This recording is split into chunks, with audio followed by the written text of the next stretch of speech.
Hi friends, welcome to Vyas the ultimate channel. నేను మీ విశాలీరామ్.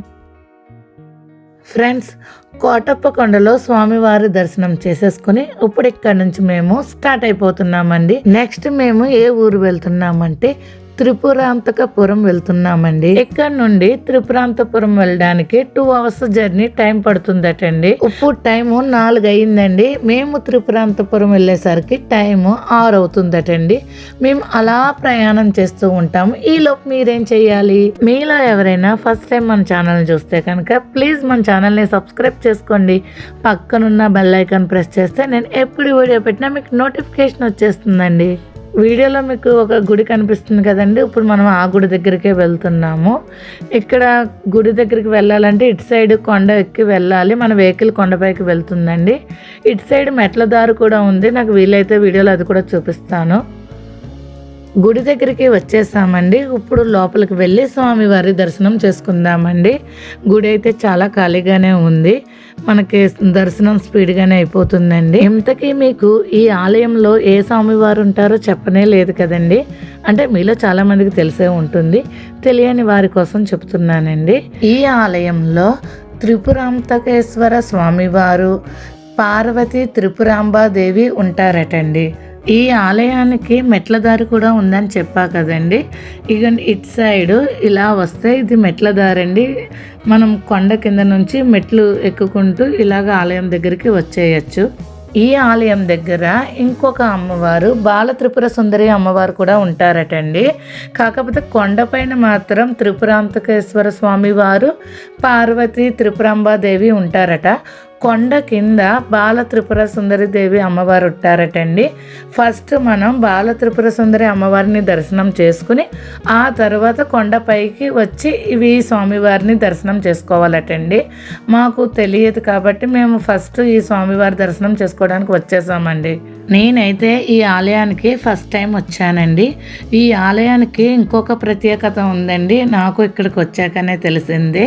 మీకు చూపిస్తాను, నాతో పదండి. ఇక్కడ ఒక స్వరంగ మార్గం ఉంది చూడండి.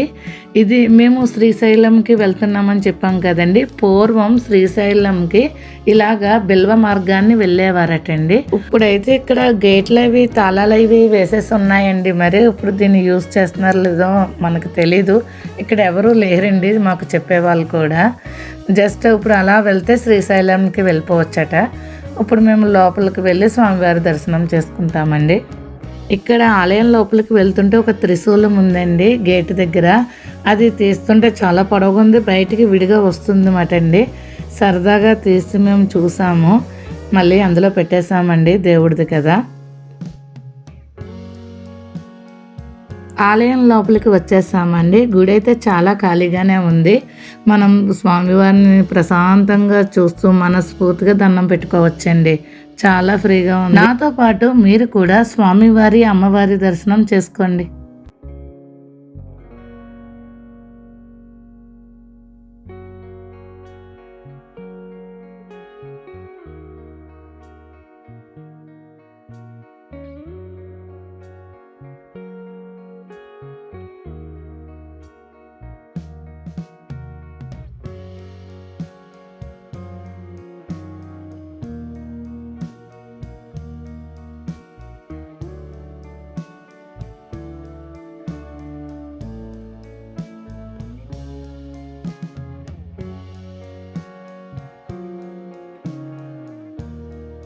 త్రయంబకేశ్వర స్వామివారు, పార్వతి త్రిపురాంబాదేవి అమ్మవారి దర్శనాలు చాలా బాగా జరిగాయండి. ఇప్పుడు కిందకి వచ్చేసాము. బాల త్రిపుర సుందరి అమ్మవారి దర్శనం చేసుకోవడం కోసం వచ్చేసామండి. ఇప్పుడు మనం లోపలికి వెళ్ళి అమ్మవారి దర్శనం చేసేసుకుందామండి. పైన అయితే స్వామివారిని అమ్మవారిని వీడియో తీయడం అయ్యిందండి. మరి కింద ఈ అమ్మవారిని వీడియో తీనిస్తారో లేదో చూడాలి. ఇక్కడైతే కొంచెం జనం ఉన్నారండి. పైన ఆలయంలో అయితే స్వామివారిని అమ్మవారిని ఫ్రీగానే దర్శనం చేసుకున్నామండి. అక్కడ టికెట్ ఏమీ లేదు. కానీ ఇక్కడ బాల త్రిపుర సుందరి అమ్మవారిని దర్శనం చేసుకోవడానికి ఒక్క మనిషికి 10 రూపాయలు టికెట్ తీసుకున్నారండి. ఇక్కడ ఈ ఆలయంలో అమ్మవారి దగ్గర శక్తిపీఠం ఉందండి. ఈ శక్తిపీఠానికి కుంకుమతో పూజ చేస్తారట. ఆ కుంకుమని ఇక్కడ సైడ్ ఒక దాంట్లో పెట్టి ఉంచారండి. ఇక్కడ మనం బొట్టు పెట్టుకోవచ్చు. ఎవరైనా కావాలంటే ఇంటికి కూడా తీసుకుని వెళ్ళొచ్చటండి. ఈ కుంకుమ అయితే చాలా బాగుందండి, మంచి స్మెల్ వస్తుంది.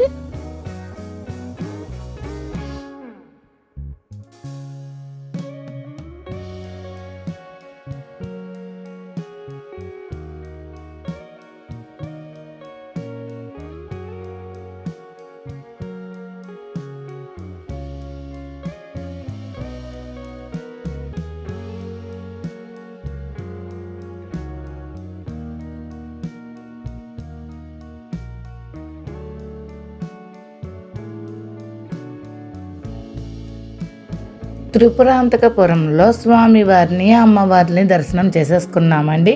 ఇప్పుడు ఇక్కడ నుండి మేము శ్రీశైలం స్టార్ట్ అయ్యామండి.